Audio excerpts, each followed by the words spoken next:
వేదాంతద్వయతత్వజ్ఞం మంత్రమంత్రార్థం శ్రీమన్నారాయణాచార్య రామానుజైతిం భజే.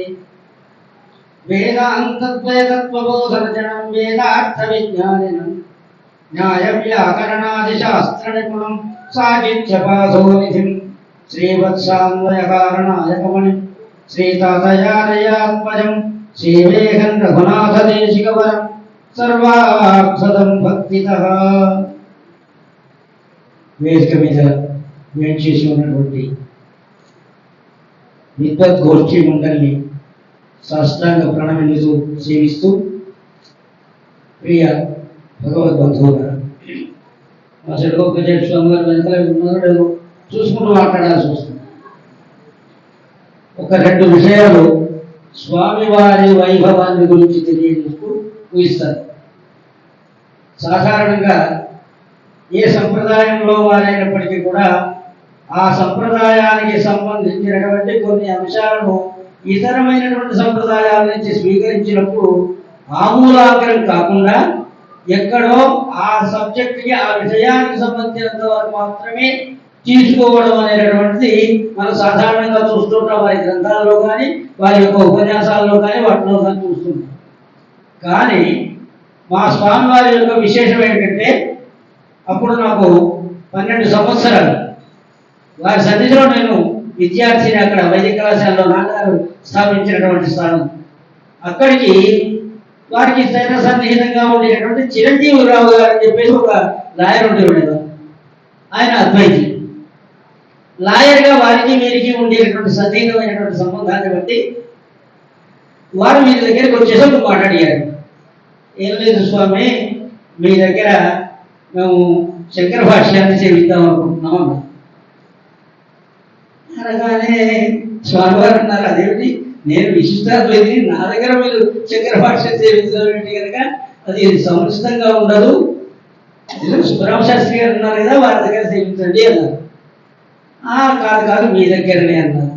అంటే మరి నేను కనుక నేను మీకు చెప్పినప్పుడు కొన్ని విషయాలలో విరోధంగా భాషించినప్పుడు వాటిని నేను కూడా దాన్ని మీకు చూపించాల్సి ఉంటుంది, అవి చెప్పవలసి ఉంటుంది, కూడా ఖండించవలసిన దగ్గర ఖండించవలసి ఉంటుంది. మరి అటువంటిది మీకు సముచితంగా ఉండదు కదా, మీరు అద్వైతులు కదా అన్నారు. అందుకే మీ దగ్గర చేయించాలనుకుంటున్నాను. ఏ విధమైనటువంటి విప్రతిపత్తి లేకుండా మీరు చెబుతారు కనుక మీకు తెలుసు. అలాగా ప్రతి నిత్యం కూడా ఆయన ఉదయమే 8 గంటల వరకు భిక్షా పంపించి మా వైదిక పాఠశాల దగ్గరికి వారిని వేయించేపు చేసుకుని వెళ్ళి ఆమూలాగ్రం కూడా శంకర భాష్యాన్ని, మా ప్రభుత్వ భాష్యాన్ని అధికరించినటువంటి మహానుభావుడు.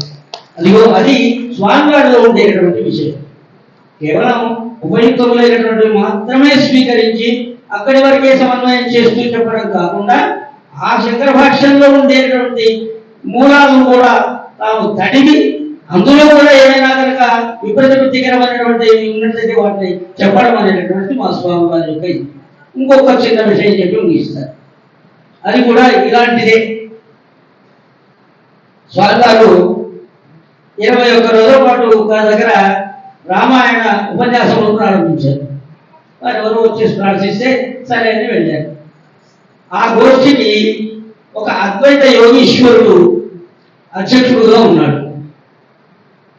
అలా ఆయన మాట్లాడుతూ ఏమన్నాడంటే, ఏం లేదు మాకైతే ఈ వైష్ణవ అద్వైత ద్వేషం ఏం లేదు మాకు, కానీ అది ఏమిటో కానీ శ్రీ వైష్ణవులు మాత్రం మేము ఆ పరమాత్మ శ్రీమన్నారాయణుడే పరతత్వంగా భావించి ఆయననే ధ్యానించి ఆయననే ఉపాసించడం తప్ప ఇతరమైనటువంటి దైవాలను మేము అంగీకరించమంటారు, మాకు మాత్రం ఆ ద్వేషం లేదని. అయితే స్వామివారు ఇంకా ప్రారంభించలేదు. సరే ప్రారంభించారు. తమ స్వాధ్యాయ నిర్ణయం అంటూ ఆ మొదటి శ్లోకాన్ని మాత్రం అనుసరించి ఇక అప్పుడు ప్రారంభించారు స్వామివారు. మా స్వామివారు చాలా చిత్రంగా మాట్లాడారు. మరి వారేమో అద్వైతులు, శంకర భాష్యం రాసినటువంటి శంకరులు కూడా అద్వైతులే కదా, శంకర భాష్యం వారు రాశారు కదా, మరి బ్రహ్మసూత్రాలు భాష్యం రాశారు కదా, మరి దాన్ని మీరు సేవించారో లేదో నాకు సందేహం. అదేమిటన్నారు? అదేమిటంటే ఏం లేదు, మేము అసలైనటువంటి శాంకరులు ఎవరయ్యా అంటే మేమే అన్నాం. అసలైనటువంటి శాంకరులు ఎవరంటే మేమే. అదేమిటి అన్నాడు. అదేమిటంటే చెబుతాను వినండి అని ఆ బ్రహ్మసూత్ర భాష్యంలో శంకర భగవత్పాదులు రాసినటువంటి ఒకనొక వాక్యాన్ని ఉటంకించి, ఇదిగో దీన్ని అనుసరించి మేము శాంకరం. ఏమిటది ఉన్నది?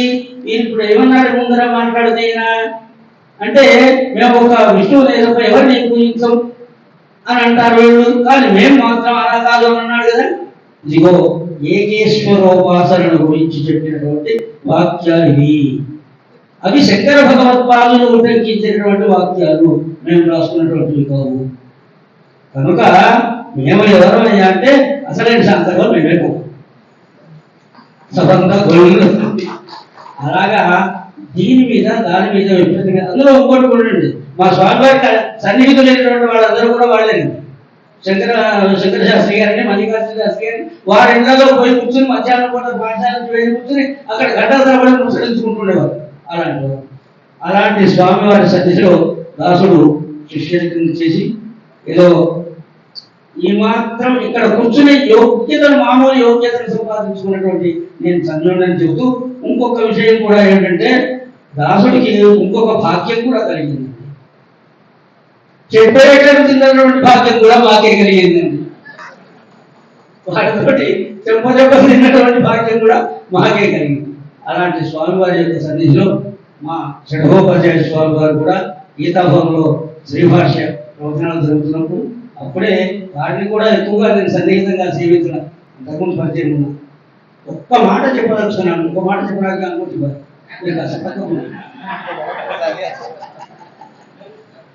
ఈవేళ వారు తిరునాడు అలంకరించిన తర్వాత ఈనాటి వరకు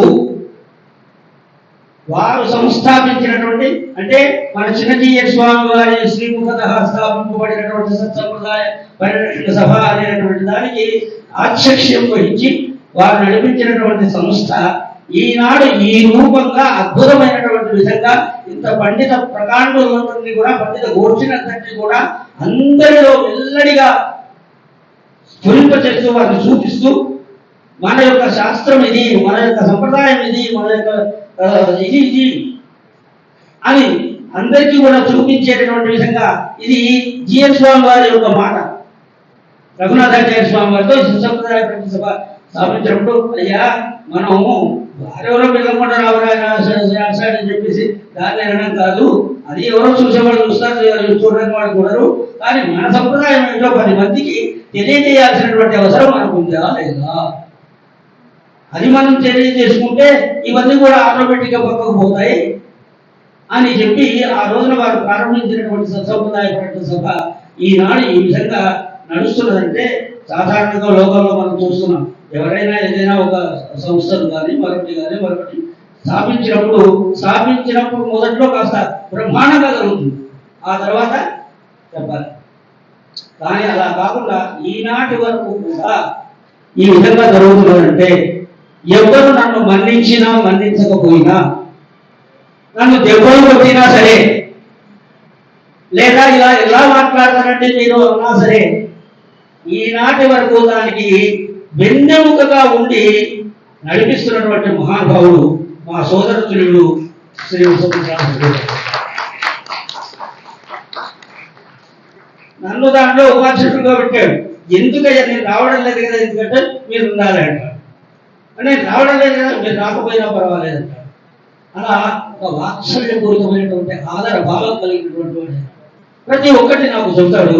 చెప్పేసి ఇగో ఇది అని ఆ విధంగా ఆనాటి నుంచి ఈనాటి వరకు కూడా మీరు చూడండి, ఏ గోష్ఠి జరిగినప్పటికీ కూడా, ఏ మన సంప్రదాయ సత్సంప్రదాయ సభకు సంబంధించినటువంటి విషయాలు కానీ నడపవలసి వచ్చిన, ఇంకొకటి చిన్న విషయం చెబుతాను. బ్యాంకులో దీని యొక్క అకౌంట్ ఓపెన్ చేయడానికి కొరకు 2 నెలలు విపరీతంగా పరిశ్రమ చేశాడు. ఎప్పుడు ఇవాళ నేను చెప్తున్నా మా యొక్క గీతా ప్రచారక పరిషత్ యొక్క దాన్ని చేసుకోవడానికి వరకు మాకు ఇంకా ఇది కావడం లేదు, అలాంటివి చేశాడు. అలాగే ప్రతి ఒక్క కార్యక్రమానికి కానీ, ప్రతి ఒక్క ఉపన్యాస గోష్ఠికి కానీ, ప్రతి ఒక్క దీనికి కానీ ఆయన ఉన్నట్టు లేకుండా అందులో కోటి ఇలా చేసేటటువంటి వాళ్ళకి ఎట్లాగో దెబ్బలు ఉన్నాయి. ఎందుకంటే దాన్ని చూసి సహించలేదు, ఈ కార్యక్రమాన్ని చూసి సహించలేకను, మరి ఆయనకు అయ్యో ఇంత ఉపయోగిస్తున్నది అనేటువంటి దానిలో తెలిసేది కానీ అలాంటి మహానుభావులు కూడా చాలా మంది ఉన్నారండి. మా సుమతమ్మ గారికి కూడా తెలుసు, కూడా వారు కూడా విన్నారు, వరదారెడ్డి గారు కూడా విన్నారు. కాబట్టి అలా కాకుండా అవన్నీ పడుతూ కూడా, ఆ దెబ్బలు పడుతూ కూడా, ఆ మాటలు వింటూ కూడా ఏమాత్రం వెనుక చేయకుండా ఈ విధమైనటువంటి కార్యక్రమాలు నడిపిస్తున్నారంటే అది ఆయన యొక్క సౌజన్యం అని చెప్పాలి, ఆయనలో ఉండేటువంటి వాత్సల్యం అని చెప్పాలి, వారికి స్వామివారి ఎడల ఉండబడేటువంటి గౌరవ భావం అని చెప్పేసి చెప్పాలి. వారికి శిష్యుడుగా ఉన్నటువంటి ఆయన యొక్క భాగ్యమే భాగ్యం, నా భాగ్యమే భాగ్యం. ఆయన గురించి నాకు మాట్లాడుతూ జై శ్రీమన్నారాయణ. రఘునాథాచార్య స్వామి గారు ఇందాక వారికి మంచి విషయం చెప్పినప్పుడు ఇంకో విషయం ఏంటంటే, ఒక ప్రసిద్ధులైనటువంటి అద్వైత సన్యాసి 18 రోజుల పాటు భగవద్గీత గురించి అనర్గళంగా వైభవంగా సాగిస్తున్నారు. జడ్జి గారు కూడా ప్రతిరోజు వింటున్నారు. వీరికి వారికి సాన్నిహిత్యం. చివరి ముగింపు రోజు రఘునాథాచార్య స్వామి గారిని వేచి వేసిన తర్వాత మీరు మాట్లాడమన్నారు ముఖ్య అతిథిగా. మీరు మాట్లాడారు. మీరు మాట్లాడినాక సభలో అయ్యా అబ్బా బతికించారండి, 18 రోజుల నుంచి వింటున్నా కానీ నాకేం అర్థం కాలేదు. మీరు వాళ్ళ కాసేపు మాట్లాడి అసలు శాంకరం ఏంటో వైష్ణవ ఏంటో అసలు స్పష్టంగా చెప్పినారు అని, అద్వైతం గురించి కూడా స్పష్టంగా, విశిష్టాద్వైతం గురించి కూడా స్పష్టంగా చెప్పి, అసలు శంకర భగవత్పాదులే శ్రీ మంచి గొప్ప వైష్ణవులు అని ఆ ఉదాహరణను చెప్పి, ఆ షట్పది స్తోత్రం ఇవన్నీ చెప్పి, ఈ లక్ష్మీ కరవాలంబ సూత్రం కాబట్టి వారే ఆ మార్గంలో ఉన్నారు, మిగతా నమస్కారంగా కొట్లాడుకుంటున్నారని చెప్పినారని ఆ జడ్జి గారు జడ్జిమెంట్ ఇచ్చారు. ఈ 18 రోజుల కన్నా ఇవాళ ఉపన్యాసం అంటే నిష్పక్షపాతంగా మాట్లాడేవారు. కానీ ఇవాళ రోజుల్లో మాకు కూడా శ్రీభాష్యం అయిపోయిన తర్వాత మీరు సిద్ధాంతం మీద విశ్వాసం తెచ్చుకోవడం కొరకే కాలక్షేపం సేవించినట్టు కానీ మాది గొప్ప మీరు తక్కువ అని వాదులాడడం కాదు. నిజంగా ఇది అయినా వాదులాడితే విలువైన మనది వినోదాంతో ఇంకో దాంతో సమానంగా అయిపోయే పరిస్థితి వస్తుంది. కాబట్టి వాదించడానికి కాదు, దీన్ని బాగా మనం దాంట్లో విశ్వాసం పొందడానికి అన్నారు. అటువంటి స్వామివారి శత జయంతి ఉత్సవంలో నిజంగా వారికి ఎక్కువ అనుగ్రహం ఉంది. వారి పట్ల అది భక్తి ఉన్నది వాస్తవమే, కానీ భక్తి కలిగేటట్టుగా, అనురక్తి కలిగేటట్టుగా, సేవ చేసేటట్టుగా వారి గుణాలు, వారి వైభవం, ముఖ్యంగా వ్యక్తిత్వం, వారి విద్యను మించిన ఎన్నో కోట్ల రెట్లు మించిన వ్యక్తిత్వం. విద్యావంతులైతే సరిపోదు, వ్యక్తిత్వం సరిగ్గా లేనప్పుడు విద్యావంతులు అయి కూడా దండగే. ఇంత గట్టిగా చెప్పడానికి వ్యక్తిత్వాన్ని వైదిష్యానికి వన్నె తెచ్చేది వ్యక్తిత్వమే. కాబట్టి అసలు ఎవరు ముందు విద్య నేర్చుకున్నా వ్యక్తిత్వాన్ని సంస్కరించుకొని విద్యలో నైపుణ్యం సంపాదించాలి. ఇది లేకపోతే అది ఎందుకు కొనగాకుండా పోతుంది. చాలా మంది పండితులు లోకంలో రాజనింపు లేకుండా అక్కడక్కడ ఉండే పరిస్థితులు ఎందుకున్నాయంటే వ్యక్తిత్వ లోపం వల్లనే. కాబట్టి మన సంస్థలో గౌరవించేటప్పుడు ముందు వ్యక్తిత్వాన్ని ప్రధానంగా చూసుకొని, అది వారి స్వామివారికి ఇష్టం కాబట్టి శాంతులు, సాధు స్వభావులు, హృదయం మంచివారు అంటుండేవారు. పురస్కారం గురించి మీటింగ్ లో చెప్పినప్పుడు ఆ లక్ష్యాన్ని ప్రధానంగా పెట్టుకొని దాంతో పాటు చేసిన సేవా యోగ్యతను దృష్టిలో పెట్టుకొని మనం కొందరికి సమర్పిస్తున్నాం, కొందరికి మనం సమర్పించలేదు. వారి జీవిత కాలంలో మనం సమర్పించలేదు కొందరికి, ఇంకొంతమంది కూడా వారి జీవిత కాలంలో సమర్పించారు. ఎందుకంటే ఈ సెలక్షన్ అనేది మనను బట్టి కాదు, వారి దృష్టికోణాన్ని బట్టి. కాబట్టి ఈ సాహసాన్ని మన్నించవలసిందిగా కోరుతూ పరకాల స్వామి వారి యొక్క మంగళాశాసనాలతో మనం ఈ కార్యక్రమం